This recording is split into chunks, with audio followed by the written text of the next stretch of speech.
Hello guys, this is AiHEADHUNTER speaking. Long time no see, but I'm back with some Protoss against czech videos. So this game was a very important one. We were playing the most prestigious Czech league, and basically this series between me and tomikuS, who was supposed to be the best Czech player, decided who goes to the LAN finals to play on the stage in the theater, and it's something like a small Czech GSL. Maybe some players would be laughing right now, but it was the best event we can have in our country. So tomikuS was considered the best player, I think, because he had some success in Millennium, Home Story Cup, and in ESWC, I think, where he killed Mana 2-1. So it's really strong Zerg player, but you know, you can guess that when I'm showing you this replay, it's because I'm gonna crush him like a little child, and you know, I'm gonna make him cry because I'm just so good in PvZ. And yes, I mean it. I have special tactics. Well, it's not that special, but I think I have unique unit composition that almost no other player uses in PvZ, including GSL and top Korean players. So I wanted to show you this strategy that I'm using, and I have very high win ratio with this. So as you can see, I tried to block his both expansions, but he was kinda smart to send 2 drones, which means each drone goes to each base, and usually one probe is not fast enough to start making a pylon on his natural and go block his third base. So it was doable, but you can see that it wasn't. It was close, but he just made his expansion, so I cancelled my pylon naturally. I think I misplaced my forge because I was really nervous. We both were really nervous because this series were the most important in the whole league. So little mistakes here and there. Luckily, I'm aware of that. So I think I'm gonna block this small area under the forge later. In the meantime, I'm scouting with my probe, making sure he doesn't cheese me, and you know, verifying he is gonna make 2 hatcheries. Also, I took my I have taken my gases, and my trademark is to take gases randomly, 1 in the main base, 2nd on the natural. So it's harder for him to scout my 2nd gases. So my scouting probe just died. It wasn't necessary. I could have saved the probe, but as I said, little mistakes here and there. I'm chrono boosting my probes. No double chronoing. There's nothing more to do in this, you know, in this point of time. My wall seems a little bit weird, but that's because the forge was misplaced. But it's, you know, I would say it's okay. Well, there's a pylon, so naturally it's weak against Baneling Bust or something.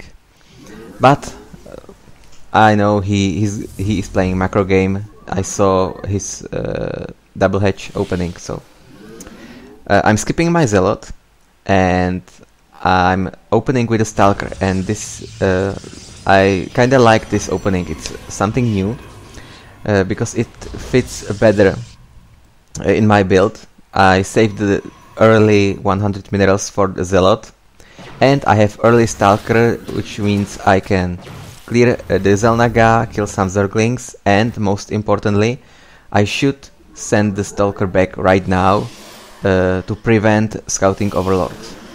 But this was, I think, 2nd game in the series, and I noticed that my opponent isn't scouting that much with his overlords. Right now you can see he is scouting my natural, and if the Stalker was home, I would drive him back instantly. So the Stalker opening is good because you just kill one Zerling and you go back in your base and you prevent Zerg from scouting. And this is really important, guys.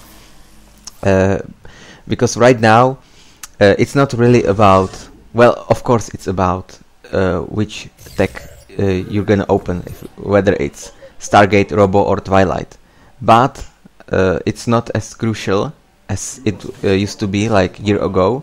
Now it's more important for Zerg to scout how many gates you're making, because you can open with Robo and it's still not sure for the Zerg whether you go 2 base Immortal or additional expansion.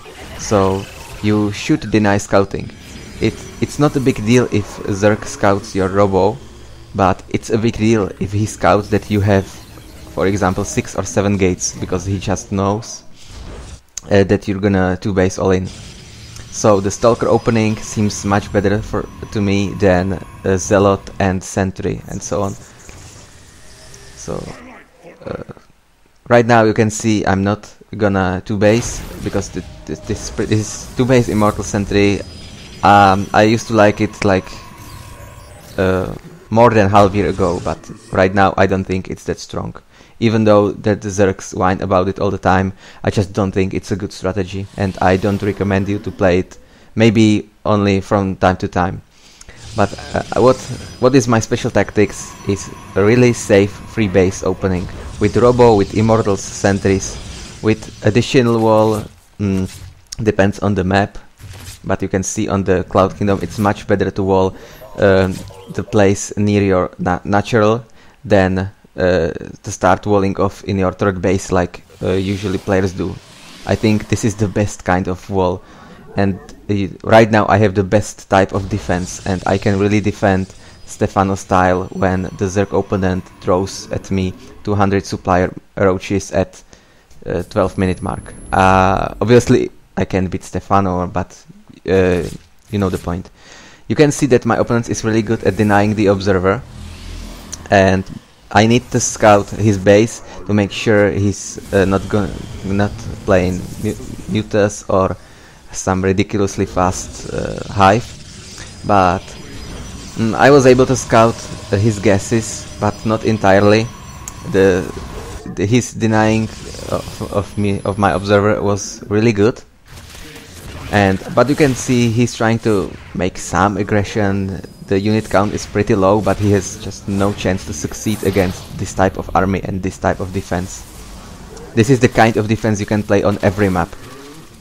And basically I play always free base push on every map against Zerg, because you will see that my unit composition is just too strong for Zergs to handle. So +2 attack should be on the way, or is it +1? Well, it doesn't matter. But definitely I'm not gonna make +3 or I'm not gonna make +3 in time. I give up trying to make +3 because there's just no time to make +3 attack before you go this push before Broodlords. Also, I discovered that more important than Blink is charge. It's more important for your reinforcement units, because when the two players clear each other's army and there are few Stalkers left and the Zerg remaxes in Zerlings, then the Zerg is usually able to defend. Because the Blink Stalkers are fine, but they are just not that cost effective and not strong against mass Zerlings. So charge lots and Archons are way better, even though they are not that good against roaches. But you could see that I was continuously making Immortals, and when I have 4 or even and sometimes I have 5 Immortals, then I don't really need Blink Stalkers. I just need charge lots and Archons, and maybe not only Archons but few High Templars for feedbacking infestors. So I know that if I opened with blink like 99% players do, there won't be charge research done in time for my push. So I learned to make only charge and not blink. Obviously it's risky against mute a switch, but you have to scout continuously with your observer and make sure that Zerg is not going to play mute Blisk, because when he is, you have to switch your strategy. You have to make blink, make more cannons, make storm, and so on. So right now I can even make a fort base. It's not a big deal. I don't have to be in the ridiculous all-in. I have the minerals for it, so it's okay. Right now charge lots, few immortals, sentries, archons, and high templars for feedback. And I don't even I made it basically the worst attack possible. He fungled all of my charge lots, so he's doing it pretty well, and there will be broodlords in time. My army was maybe 2 times stronger.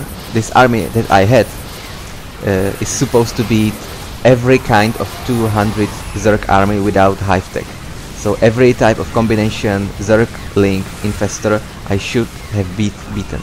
But my unit position and my micro stupid A move almost lost me the game. And you can see that I have really hard time right now, because there are already broodlords, and I have a decent amount of stalkers, but there is no blink, and he remaxed with additional ground units, so I won't be able to win the game right now, but it's still okay because the push was successful, I think. I have my fort base and I killed his fort base. I have decent upgrades, you know, attack upgrade is on the way. I killed some units, and well, it's not ideal, and I think I should have won the game, but I think it's better for you guys to see me making mistakes and win after that anyway, then see some flawless push that you can't copy and execute like I did. So this game has some mistakes, and I was forced to back away, and right now I'm a little bit in a vulnerable position because I have only few charge lots and, well, decent amount of blink stalkers, but there are few broodlords on the way, a few infestors, luckily infestors with no mana, so he won't be pushing right away, and only now I'm finishing my Stargate. Meantime, War Prism survives, so I can try to buy some time by harassing, and charge lots are great harassing units. So he will be forced to send some of the chunk of his army back. In meantime, I'm controlling with my charge lots his 5th base, and, you know, trying to multitask as best I can. You know, you can check how many workers are killed. Well, 16 is not that much, but the most important thing is that I'm buying time for me. So the 3-base timing, I really think you should pay attention to the units I had, and even though I didn't win, you should try to win the game with the unit composition I had. But you know, when it fails, like I failed, you still can continue, because you shouldn't be in the 3-base all-in. There is no need to save 400 minerals for 4th base. It won't help anything to have 400 minerals more, so you can really afford to make 4th base while pushing before his broodlords, like I did. So I'm in quite a good position for bases. Right now I'm starting my 5th base. I'm harassing with charge lots on the map. I'm keeping myself busy, you know, killing some cryptomorphs. In meantime, I'm taking my War Prism speed, storm, additional upgrades, fleet beacon, and I have to keep my opponent busy as well. Right now he's out of position. He moved all of his army because few charge lots, and I might, well, I was caught by infestors, and this is obviously not a good situation. I thought I could snipe the hatchery and blink away, but I wasn't able to do that, and that really wasn't cost effective, because I lost many blink stalkers.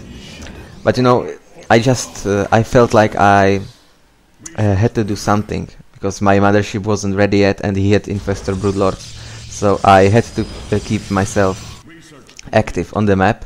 And sometimes it's better to not be cost effective, but to and still, you know, buy some time for you, than just sit in your base and eventually lose the game. So he put himself in really good position over the mountains or whatever it is, over the cliff, where I can't hit the broodlords really well. So in meantime, I know my charge lots won't be useful in this game, so I sent all of my charge lots to harass. I have 2 prisms ready, so in meantime I still can harass, and I know that it's not necessary for me to win this battle. I just have to, you know, kind of stabilize the battle. Like, he can have few units left, and I will still be in a good position, because in the meantime I'm killing his economy, killing his bases. So I can afford to lose few gates, and you know, to even lose some army if I will be able to kill his economy. So mothership is on the way, but unfortunately not a good position for mothership. I got fungled under the infestors, and even though I stormed the infested terrains, the mothership still died. But I used his not so good position, and I blinked under the broodlords, so this is obviously really good.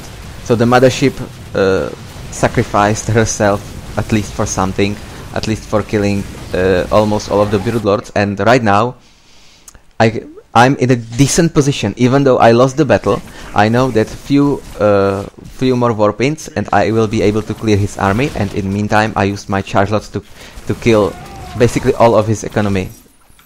85 drones killed, income tab 16 against 56. And I have all of my mining bases still ready. I'm still mining on 3 bases.